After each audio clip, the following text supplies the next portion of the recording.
In Clause 2, Amendment 19, Lord Morris. My Lords, I suspect that this will be one of the shorter debates in our consideration of this bill in committee, but it is in fact one of the most important. It will be short, I suspect, because it's rather technical, but in fact it has very great significance, not only for the operation of the railways, but also for the passenger experience. There are 4 amendments in this group, all of them in my name, and the first 2 are closely related. 23 and 20, 19 and 20 are closely related. They relate to the very peculiar situation in which we are now going to see the railways operated in this country, and that is that they're going to be practically unmonitored as independently as far as their finance is concerned. Compare the railway sector to the water sector, or compare it to electricity. These sectors have economic monitoring to ensure that best value is being delivered to the customer. Nothing of the sort is envisaged in terms of our new nationalised railway. There is to be no economic monitoring, no supervision of the setting of fares. And that is what these 2 amendments closely relate to.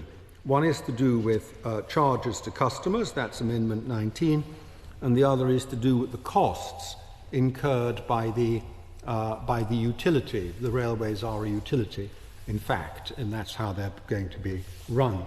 Of course, if they were run by the private sector, they would, if they were water or electricity, that economic monitoring would cover both the costs charged to the customer and the costs incurred by the operator, because their efficiency would be monitored.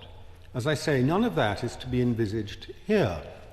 We are asked to assume that in public ownership, and this is not now, I'm not now talking about a bill that's going to come to us in 18 months, I'm talking about the direct consequences of this bill as soon as it starts to come into effect and as these franchises move over.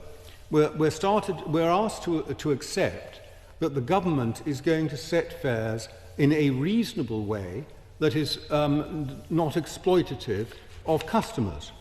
And of course, it could be said that can be assumed, because it's not going to be run by the private sector.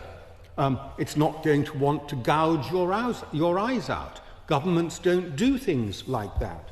Well, they do, my lords. Tell somebody who is applying for an urgent passport at a cost of £1,000 that they're not having their eyes gouged out. Or tell somebody who is applying for a visa, or not a visa, for a statement of their nationality that recognises an existing British nationality, that they're not having their eyes gouged out when they're charged well over £1,000 for that, including each time for their children on top, several £1,000s for a family that is already British and simply wants to have it recognised as they're allowed to do, registered as British because they are already British. So government, we know from experience, is perfectly willing to charge very high fees for its services in order to make a profit, sometimes a profit that's been complained about in relation to nationality, for example, not least by the noble Baroness Lady Lister of Bertaset and others on the Labour benches when we have debated matters like that. So who is going to be deciding how fares are set and what the logic is and what the aim is of the railways in setting those fares? And this is particularly true in the case of railways, because railways inevitably have variable fares. It's part of the nature of a railway that you aim for the highest return that you can get from particular passengers, and then you're willing, because of the nature of the structure of the business, to take marginal fares to cover marginal costs from other passengers who might pay very little for the same journey because they're willing to go at a certain time or book a certain distance, certain amount of time in advance and things of that sort. But those who don't have that advantage may find themselves being gouged because they need to travel at the last minute or because they're captive customers. And don't forget how many captive customers the railways have. Not necessarily a lot of captive customers on the long-distance railways, but on the commuter network, especially around London, they are in effect captive customers. How attractive to the Treasury to turn the railways into a mill for generating money for the government, if that's what they want to do. Now, I'm not saying what the fares policy should be. What I'm saying is there should be some independent monitoring of how this is done, so that customers have a degree, passengers, as I must remember to call them, remembering what I said to the noble Lord Snape the other day, but passengers can find themselves being trapped in a system and being exploited. And there is no independent monitor proposed. We have to trust either the Department for Transport or Great British Railways. I'm not sure which it is going to be long term, but in the short term, over the next few years, we have to trust the Department for Transport to do that in a way which isn't set to maximise revenues from those who cannot resist paying them. Similarly, if this were in the private sector, through the setting of charges, there would be economic regulation, as there is in the water industry, as there is of Heathrow Airport, and so forth, of the costs, the efficiency of the costs with which the railways conduct themselves. And there is no sign of that either in this bill. Again, we're asked to trust the Department for Transport to ensure efficiency. Considering how many staff the Department for Transport employed to monitor and shadow the staff employed by HS2 Limited, I don't regard the Department for Transport as being a great guarantor of the efficiency of delivery and the control of costs. There ought to be an independent body to do that. So that, I think, deals, as far as I'm concerned, with Amendments 19 and 20. And then we come to Amendment 23, which is rather different, but again, it relates to something which I think the public should be entitled to know, and that is the great transfer of pension liabilities that is going to occur as a result of moving the pension responsibilities from the train operating companies to the Department for Transport. Now, this is, I want to be clear about this, I completely understand that the staff are largely currently members of the National Rail Pension Fund, and that they are going to remain members of the same pension fund. The contributions and so forth shouldn't in themselves change simply because of this bill. I perfectly follow that. The costs will not increase as a result of that, but the purpose of this amendment is to probe where they're going to lie in balance sheet terms. Are they now going to be a liability of the government fully on the government's balance sheet?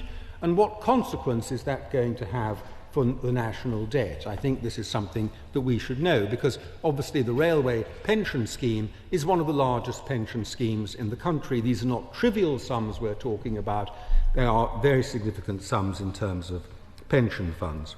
And finally, we have I have an Amendment 25 on lease payments. Now, I'm not going to trespass into this very deeply, because a similar amendment in the name of my noble friend Lord Young of Cookham is due to be debated later, and I know that he is very much more knowledgeable about these matters than I am, but it's certainly the case that at the moment the lease arrangements that exist for the rolling stock exist between the train operating companies and the ROSCOs, the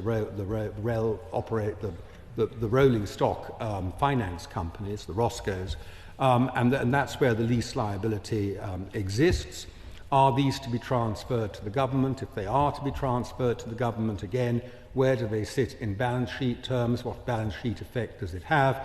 And therefore the question of public debt. So there are two separate strands, if you like, to these four amendments. One strand relates to balance sheet liabilities and the effect on the government's own balance sheet of the measures that are being proposed here. We're told this bill has no cost implications, but is that really true?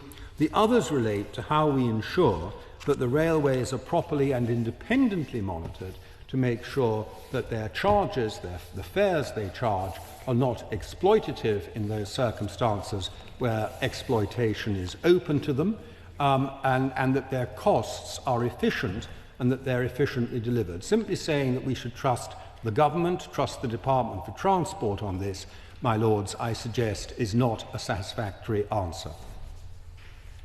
Question proposed, clause 2, page 2, line 23. Attend insert the words on the marshal